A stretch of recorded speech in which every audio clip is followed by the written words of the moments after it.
Hey guys, welcome or welcome back. Tisha here, back for another chapter reading for Under the Banner of Heaven, a story of violent faith by Jon Krakauer. Hopefully my attitude is okay. Hopefully the book cheers me up. Y'all, I am tired. I live in a state where you not only pay tax when you purchase a vehicle, but you also pay tax for your city every single year. And the tax is based upon the value of your vehicle. They do some type of percentage thing, whatever. Long story short, I got a vehicle back in September. My son has my previous vehicle. Why am I expected to be paying the city that I live in $1,000 because of both vehicles by the 5th? You can't make this stuff up. And I just spent $300, well, $380 to be exact, in regular vehicle maintenance for both of our cars. So I'm sitting here trying to figure out, like, can I get on a payment plan? Do y'all have Klarna? Do y'all have that?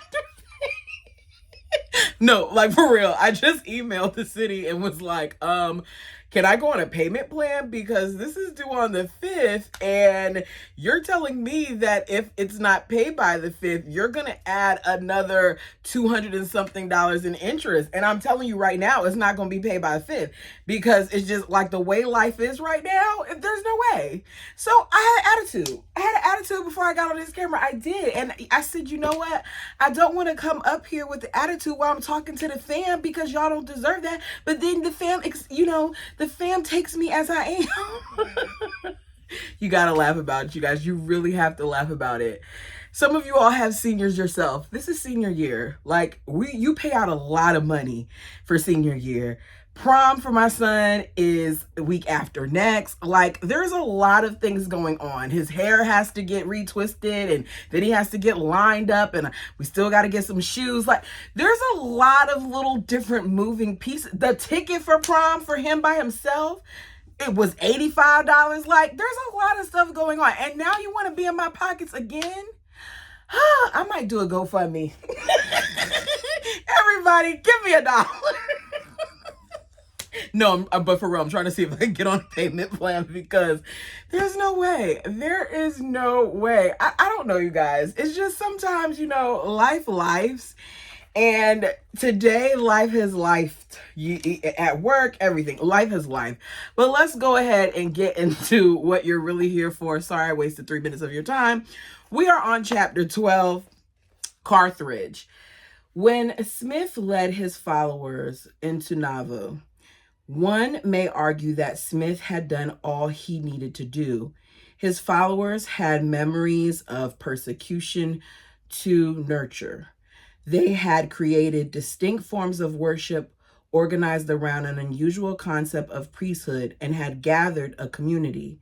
Smith entered Nauvoo with a political welcome and a generous city charter that allowed Mormons a considerable amount of autonomy. Yet, precisely at that point, he embarked on a course of new departures introduced in politically maladroit, maladroit ways that threatened to destroy everything he had created. That's R. Lawrence Moore, Religious Outsiders and the Making of Americans. Alexa, what does maladroit mean? Maladroit? Maladroit is an adjective that describes someone as being clumsy, unskillful, or awkward in their actions. Alexa, stop. Clumsy or unskillful, politically maladroit ways. Okay. Oh, his politically unskillful ways. Got it. That threatened to destroy everything he had created. Okay, that makes sense.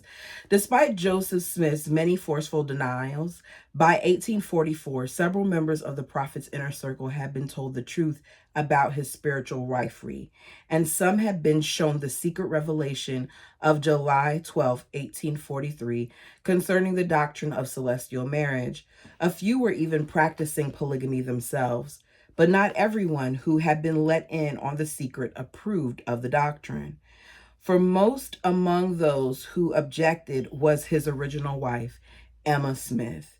She had been married to Joseph since 1827, still loved him, and at the age of 39 had no desire to share her husband with dewy juveniles less than half her age. Joseph had promised to be faithful to Emma when he made his wedding vows, and she expected him to keep that promise. I would expect that too. But I think that these men have a tendency, some of them, to, at least the ones that we've seen where there's been some type of conversion, to lie and tell their wives they have no intentions of being in a plural lifestyle, even though they know all along that that's what they intend, and they're just going to spring it on them when they're ready to. And by the way that this whole thing is set up, the wives are going to, adhere to it and do what they're told to do.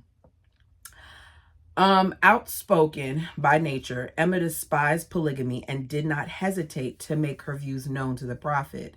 At one point, she even threatened to take a plural husband if he didn't give up his plural wives, prompting Joseph on June 23, 1843, to complain to his secretary that Emma was disposed to be revenged on him for some things. What? She thought that if he would indulge himself, she would too. Emma badgered Joseph so relentlessly about his philandering that the original intent of the revelation, canonized as section 132, seems to have been simply to persuade Emma to shut up and accept his plural wives. Wow. While at the same time compelling her to refrain from indulging in any extracurricular sex herself. So let me have my fun. You're not allowed to do the same. Indeed, on the morning of July 12th, just before Joseph recorded the notorious revelation for prosperity, his brother Hiram explicitly urged the prophet, "If you will write the revelation on celestial marriage, I will take and read it to Emma, and I believe I can convince her of its truth, and you will hereafter have peace." A very dubious Joseph replied, "You don't know Emma as well as I do." But Hiram persisted. "The doctrine is so plain, I can convince any reasonable man or woman of its truth, purity, or heavenly origin." Thus persuaded, Joseph agreed to commit to paper the revelation that became section 132. Not coincidentally, it repeatedly mentions Emma by name. What? See, that's the stuff. Okay, for example, in the Revelation's 54th verse, God warns, "And I command my handmaiden, Emma Smith, to abide and cleave unto my servant Joseph, and to no one else. But if she will not abide this commandment, she shall be destroyed, saith the Lord. For I am the Lord God, and will destroy her if she abide not in my law." That is so manipulative. That is so damaging. That is just further proof of how he twisted things to go to his will, to have what it was that he wanted, that he actually put her name in there and did that. That's a mess. Alexa, put all things on Do Not Disturb. I won't disturb you. Oh, I meant to say Siri. Sorry. Siri, do not disturb.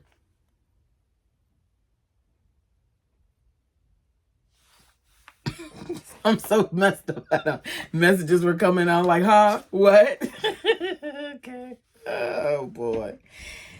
The meat of the matter, the part of the commandment that gives men license to marry a plurality of wives, occurs just before the conclusion of the revelation, when the Lord tells Joseph, "If any man espouse a virgin and desire to espouse another, then he is justified. He cannot commit adultery, for they are given unto him." Only the men get to do this, right?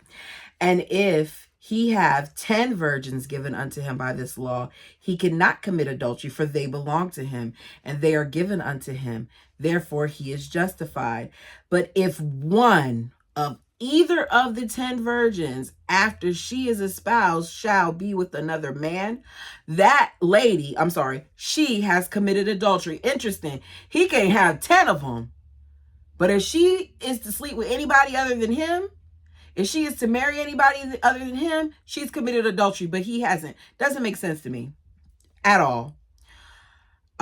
She has committed adultery, and she shall be destroyed, for they are given unto him to multiply and replenish the earth according to my commandment. She's multiplying and replenishing the earth by having a baby. He may have the seed, but she has the womb. Let's not act like she's not playing a part here too. After Joseph had finished dictating the revelation to his secretary, Hiram delivered the 10-page document to Emma. Unfortunately for Joseph, it did not have the desired effect. When Emma read it, she became apoplectic. Apoplectic. Hiram reported that he had never received a more severe talking to in his life, and that Emma was very bitter and full of resentment and anger. She proclaimed that she did not believe a word of the revelation and remained steadfast in her refusal to accept Joseph's marriages to other women, which did not deter the prophet from taking more wives, but he made no further effort to win Emma's consent. So even though she was against it, he just kept getting wives. Emma sought solace from her friend, William Law, who, although a close friend of Joseph's, was sympathetic to Emma's plight. A longtime member of the church, Law possessed incorruptible integrity and had served as the prophet's trusted second counselor for more than 2 years. In January 1844, Law encountered Joseph on the streets of Nauvoo and begged him to renounce the detestable polygamy revelation. It says, William Clayton, Joseph's loyal personal secretary, declared in a letter 28 years later, I did write the revelation on celestial marriage given through the prophet Joseph Smith on the 12th day of July, 1843. When the revelation was written, there was no one present except the prophet Joseph, his brother, and myself. It was written in the small office upstairs in the rear of the brick store, which stood on the banks of the Mississippi River. It took some 3 hours to write it. Joseph dictated sentence by sentence, and I wrote it as he dictated. After the whole was written, Joseph requested me to read it slowly and carefully, which I did, and he pronounced it correct. According to Law's son Richard, his father put his arms around the neck of the prophet and was pleading with him to withdraw the doctrine of plural marriage, with tears streaming from his eyes. That's a big deal. That someone who served you for, 2 years faithfully is sitting here begging you to not do what you're trying to do. The prophet was also in tears, but he informed Law that he could not withdraw the doctrine, for God had commanded him to teach it, and condemnation would come upon him if he was not obedient to the commandment. Once again, very convenient. Law's abhorrence of polygamy, to say nothing of the emotional support he'd provided Emma, severely strained his relationship with Joseph. Their friendship was finally severed altogether when Joseph endeavored to seduce Law's wife, Jane, by making the most indecent and wicked proposals to her. Are you kidding me? So that's where Ervil and all of them get it from, because Joseph himself was doing it. Joseph himself was trying to steal wives. This is deep. Incensed and disgusted, in April 1844, William Law demanded that the prophet publicly acknowledge his wicked behavior and cease from his abominations. Joseph responded by having Law excommunicated.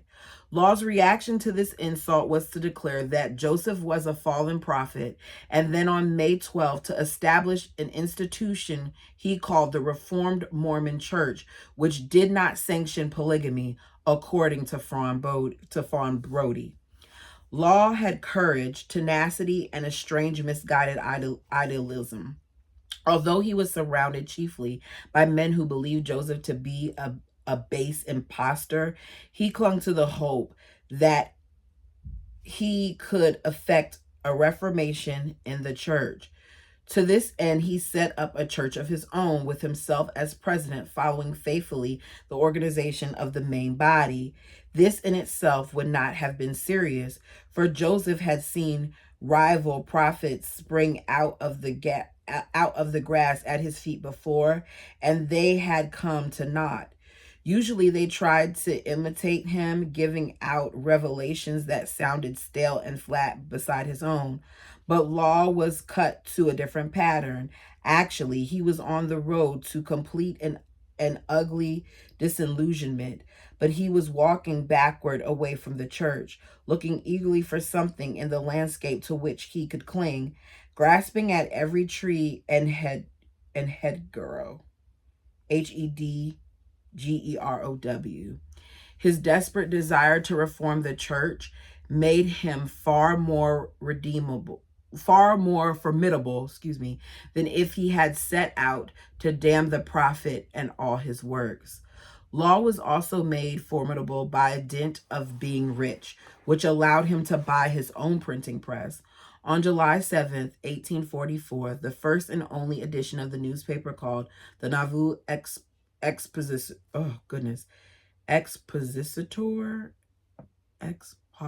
I don't know how to say his word. Expositor. Alexa, how do you pronounce Expositor?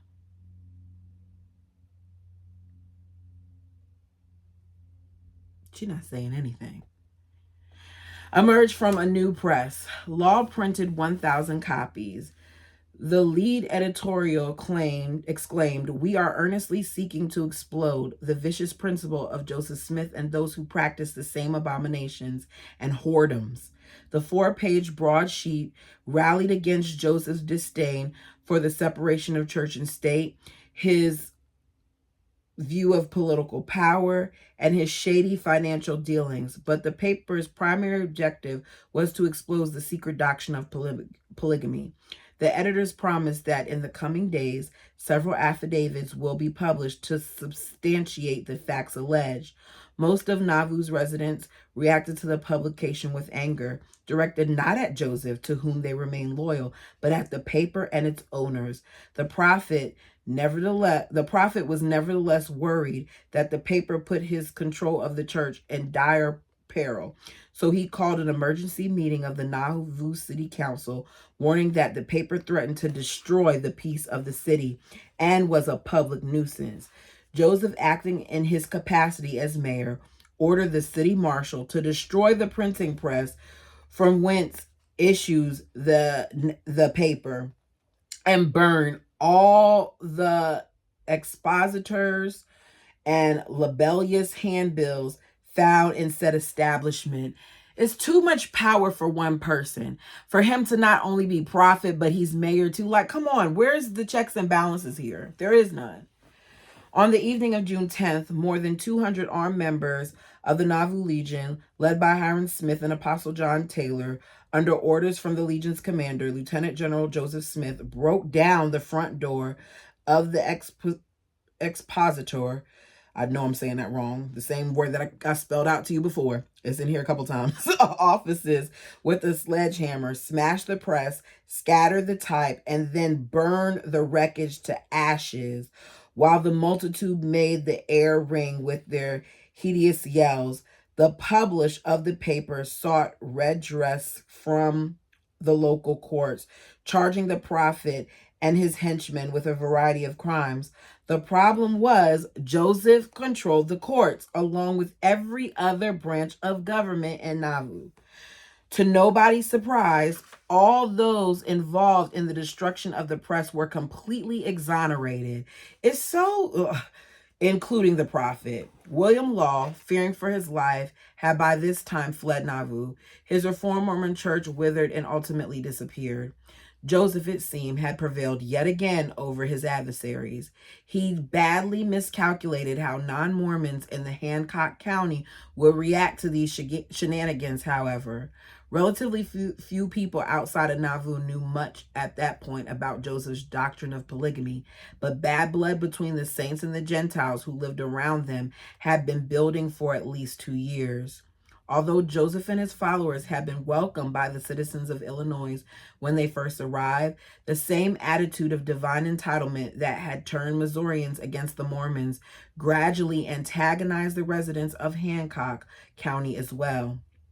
The county was named after John Hancock, the first person to sign the Declaration of Independence, a committed publicist with pronounced contempt for those in positions of authority who abuse their power in the spirit of their country's namesake. Non-Mormons were especially alarmed by Joseph's penchant for theatric governance, as well as his apparent disregard for every article of the United States Constitution, except those that assured Mormons the freedom to worship as they saw fit.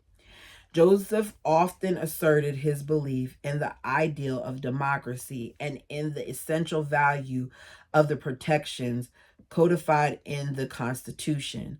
But he also believed that democracy and constitutional restraint were rendered moot in his own case because he had been singled out by the Lord to be his messenger. Of course you did. Of course you think that much of yourself, Joseph. Like, why am I not surprised?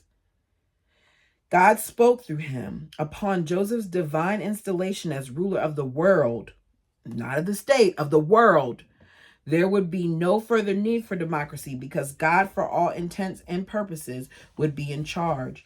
Surely, Joseph believed the American people would understand this once they were given an opportunity to hear his message, the righteousness and the undeniable truth of the Mormon faith. But Joseph's avowed intent to replace the elected government of the United States with a government of God was poorly received by the Gentile residents of Hancock County, who didn't fancy becoming subjects of King Joseph Smith.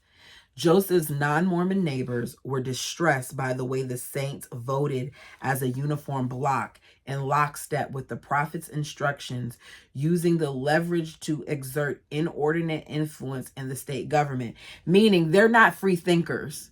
Whatever it is that Joseph wants, that's what these people do.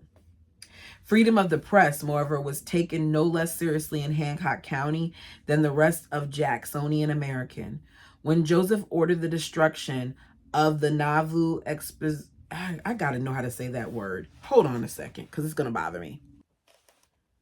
Okay, Alexa says it's expositor. So the Nauvoo expositor is confirmed a growing fear among non-Mormons that he was melodramatical tyrant who posed a clear and present danger to the peace and stability of the region. Wow. The obliteration of the expositor had the country's Gentile residents literally up in arms. An editorial published in the nearby town of Warsaw howled, "War and extermination is inevitable." All caps, "Citizens arise, one and all. Can you still stand by and suffer?" All caps, "Such infernal devils to rob men of their property rights without avenging them? We have no time for comment. Every man will make his own." All caps, "Let it be with powder and ball." Oh, that sounds like you wanting to pow people. Did I read it right? The air over Hancock County crackled with hostility. Anticipating imminent retaliation from the Gentiles on June 18th, Joseph declared martial law and mobilized his Mormon army, the 5,000-man Nauvoo Legion, fearing the outbreak of civil war. Illinois Governor Thomas Ford, a fair-minded leader who was not unsympathetic to the Mormons, responded by demanding that Joseph and Hyrum Smith, John Taylor, and the others responsible for destroying the press surrender to face the charges in Carthage, the Hancock County seat. Governor Ford promised that if the prophet turned himself in, he would personally guarantee Joseph's safety. But Ford cautioned, "If you, by refusing to submit, make it necessary to call out the militia, I have great fears that your city will be destroyed and your people, many of them, exterminated." See, he's warning him that that's not what he wants to do. All Joseph has to do is turn himself in. But y'all tell me, what do you think? Do you think he's going to turn himself in? I don't think he's going to turn himself in, but we'll see. You know the excitement of the public mind. Do not tempt it too far.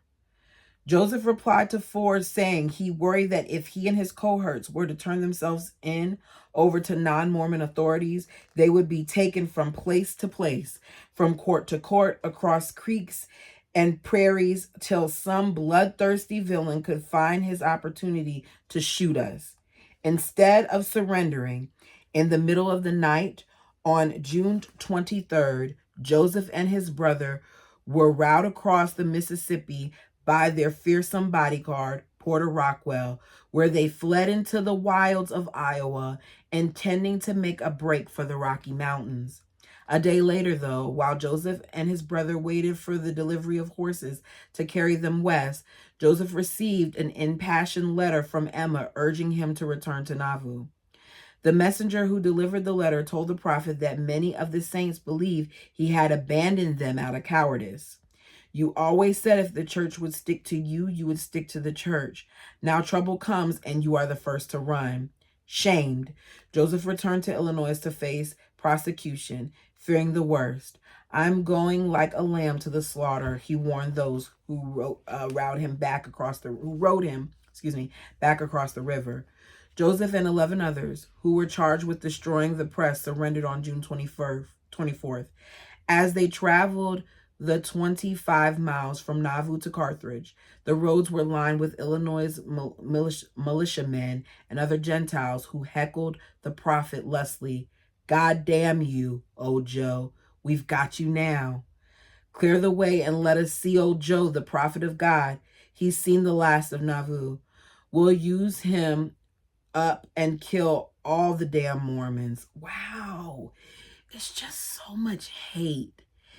The fact that all of this hate is because of religious beliefs is insane to me. But this is what happens when people are led astray, and when you put weapons and things of that nature in each other's hands. Like, it turns into this, unfortunately. In Carthage, the streets were jammed with armed, inebriated, poorly disciplined members of numerous local militias, all screaming for the prophet's head.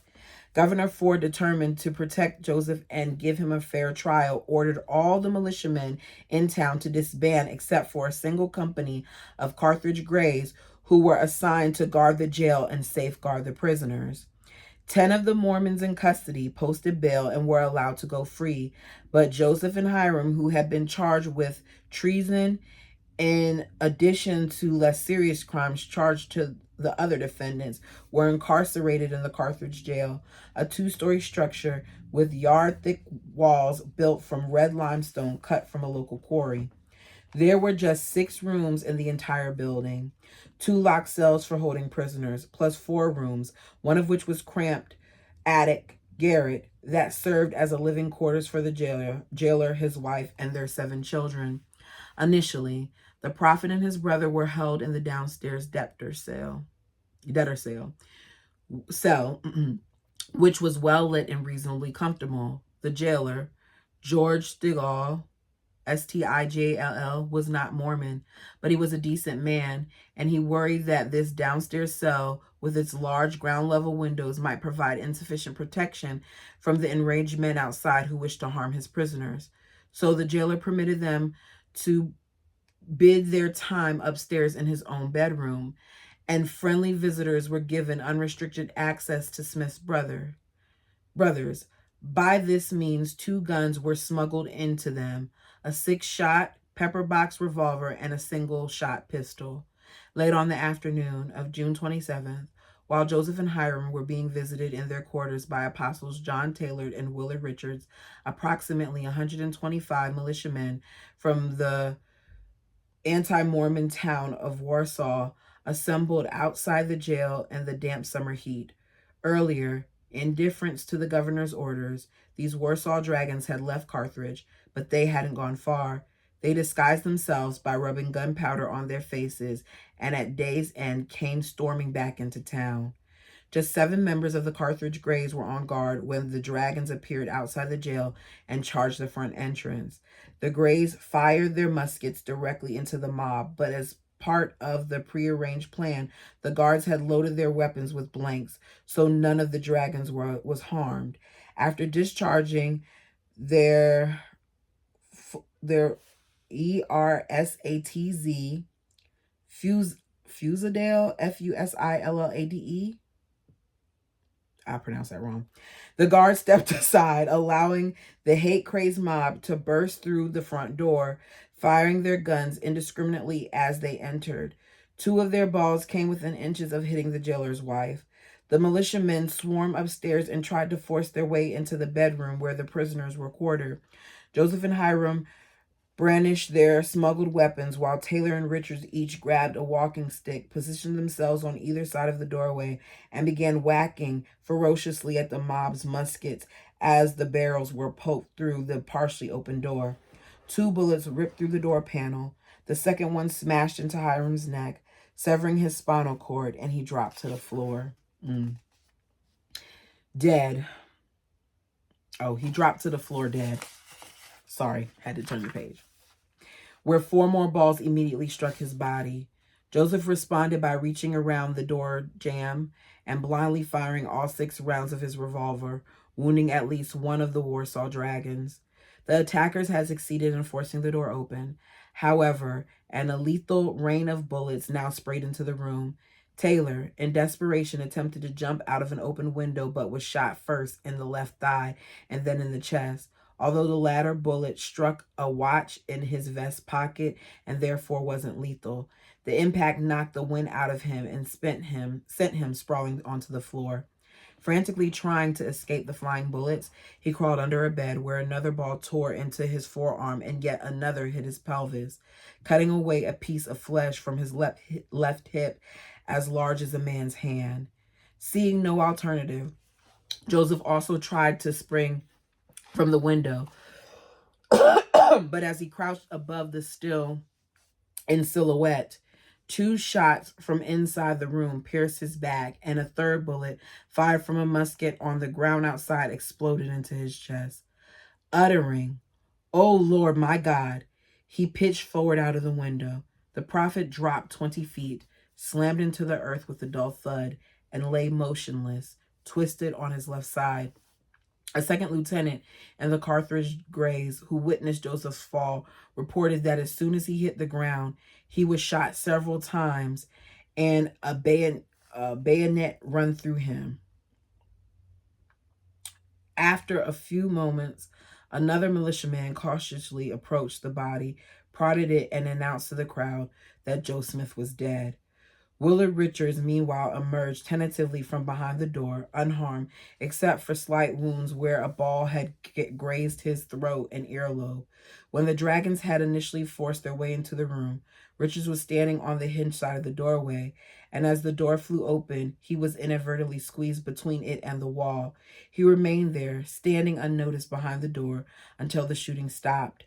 After determining that all of the militiamen had departed, he left his hiding place and walked to the window.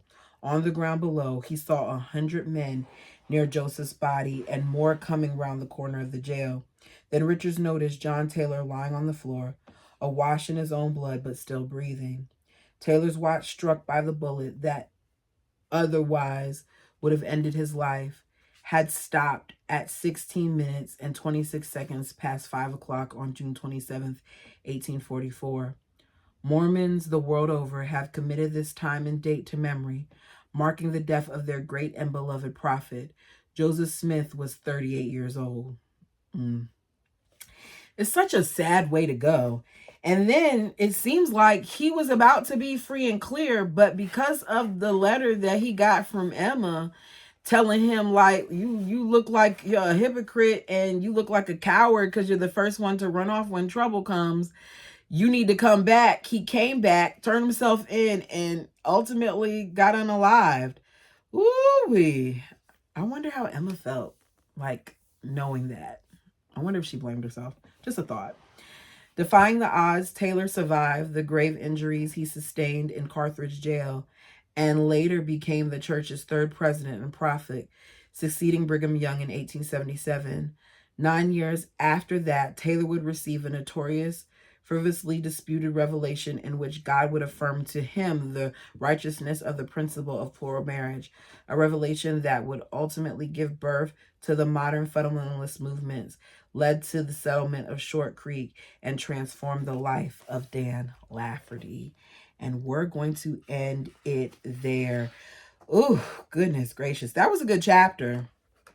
That was a good chapter. And what do you know? I'm in a better mood. I'm still thinking about where I'm about to get this money from, but I'm in a better mood. Let me know what you thought about this chapter. Like the video as it helps the channel. You will be seeing this tomorrow, which is Friday. So happy Friday. Have a great, great weekend, and I'll see you soon. Until next time.